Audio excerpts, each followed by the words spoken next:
Hey everyone, hope you're doing well. We're continuing our deep dive and, overall deep textual analysis of the Federalist Papers. It's been fantastic for the book club. I've truly enjoyed it. I think every political scientist should read this book, history lovers as well. Anybody really who wants to think about systems of government. Alright, we're on page 101, Alexander Hamilton's essay number 22, the same subjects continued, insufficiency of the Confederacy to preserve the Union. Okay, let's continue.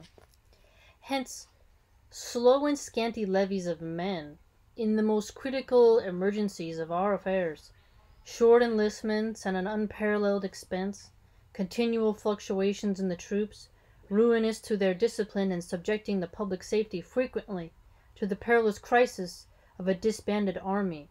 Now this is interesting. The public safety being in danger when there's a disbanded army. Now, disbanded away from protecting and doing their function, or disbanded as in like rabble rousing, or a combination of both of that? I'm not sure. Hence also those oppressive expedients for raising men, which were upon several occasions practiced, and which nothing but the enthusiasm of liberty would have induced the people to endure. Enthusiasm of liberty. So notice he said oppressive expedients of raising men. So a really just oppressive forms of drafting soldiers, drafting people into the military to fight. This method of raising troops is not more unfriendly to economy and vigor than it is to an equal distribution of the burden. Notice this. So if you don't have a union, and you must raise your armies from these different little tiny confederacies, their own little mini kingdoms and such, the distribution burden, he's contending, is going to be very unfriendly and very destructive towards that economy of that area. The states near the seat of war, influenced by motives of self-preservation. Aha! So the behavior of someone who's more closer to, he says seat of war. If you're the one who's closer to the battle zone, you're gonna have the motive of self-preservation within you much fiercer than the ones who are farther away. Very true. I mean, we can see the truth of that. You have the elites in their downtown fancy high-rises, and they're in a little bubble, and they are not as concerned with the same things as someone on the edge who's in these little horrible ghettos who just really aren't having a hard time with their infrastructure, health, right? So they're going to have a different mode of being than those in the city. So the states that are farther away from the war and the drama and the chaos and the issues, they're going to have, different energy there. He's right. Made efforts to furnish their quotas, which even exceeded their abilities, while those at a distance from danger were for the most part as remiss as others were diligent in their exertions. The immediate pressure of this inequality was not in this case, as in that of the contributions of money and contributions of soldiers, alleviated by the hope of a final liquidation. Alleviated by the hope of a final liquidation. A payout. The states which did not pay their proportions of money might at least be charged with their deficiencies. Ooh, wow. They didn't pay their proportions, they get charged with deficiencies. As in, they still want the due, or they're going to, make some type of interest there. I wonder, let's see. But no account could be formed of the deficiencies in the supplies of men. Aha! You can do deficiencies in money, but not in men as accurately. We shall not, however, see much reason to regret the want of this hope, when we consider how little prospect there is that the most delinquent states will ever be able to make compensation for their pecuniary failures. So delinquent states and their pecuniary failures. The system of quotas and requisitions, whether it be applied to men or money, is in every view a system of imbecility in the Union, and of inequality and injustice among the members. Ooh, sassy. Okay, so when he said like the failures of those states, I think we should think about that. We need to think about that today. A lot of people blame the president. You have to look at what are the failures of those states and what they're doing. And when he says here, like, system of imbecility is like you have people in power who are just imbeciles, or self-serving imbeciles who are so selfish and miserly that it blows the mind. So there are imbeciles on the duties and functions of their job, even though they're clever criminals, right? In the Union, and inequality and injustice among the members. The right of equal suffrage among the states. Notice this. The right of equal suffrage among the states. That's like an old phrase, very, very unique. Is another exception able to part of the Confederation. Every idea of proportion and every rule of fair representation conspire to condemn a principle.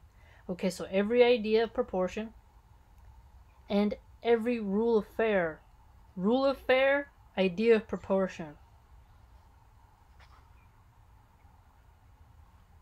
conspire to condemn a principle, which gives to Rhode Island an equal weight in the scale of power with Massachusetts, or Connecticut, or New York, and to Delaware an equal voice in the national deliberations with Pennsylvania.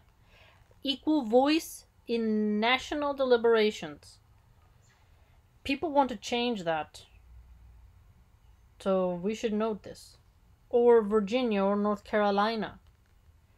See, what's happening is people are saying the cities, since they're more dense, should have more power than states where they have land, which is very cruel because that's where our food is grown. There has to be places where people can have space. We cannot all be stacked on top of each other as sardines, because as New York City has proven, that is not a stable living model for people, because you're completely domesticated onto a grid, worse than a parrot in a cage. You're a hamster in a cage with, you're a hamster in a cage inside of an apartment in an abandoned neighborhood. Let's put it that example, So you also don't want to have your nation all filled with just cities, right?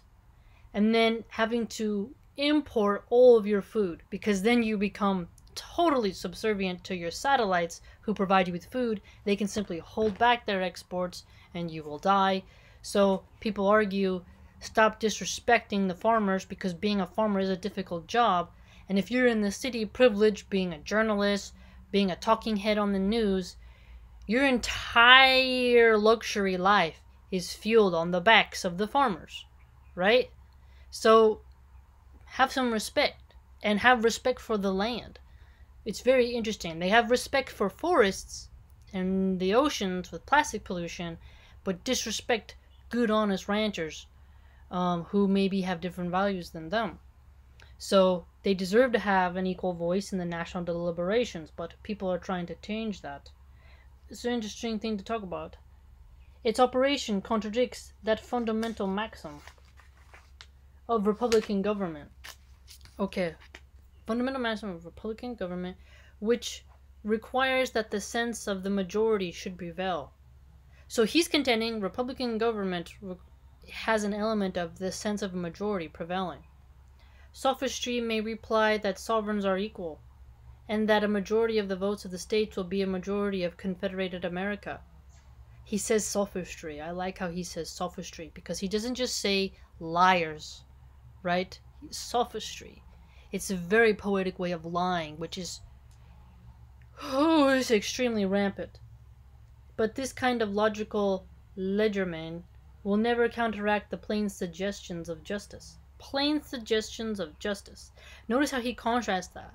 Sophistry that speaks of sovereignties being equal compared to plain suggestions of justice and common sense. It may happen that this majority of states is a small minority of the people of America, and 2/3 of the people of America could not long be persuaded upon the credit of artificial distinctions and syllogistic subtleties. Artificial distinctions? Syllogistic subtleties. Look at that. This is very interesting, because you shouldn't be fooled by the artificial distinctions or the syllogistic subtleties between the states, right? You shouldn't look at that. in order to be more neighborly and be a part of the union. Submit their interests to the management and disposal of 1/3. Submitting your interests. That's what, because the Republic, you send representatives to speak on your behalf. Interesting. What do you think?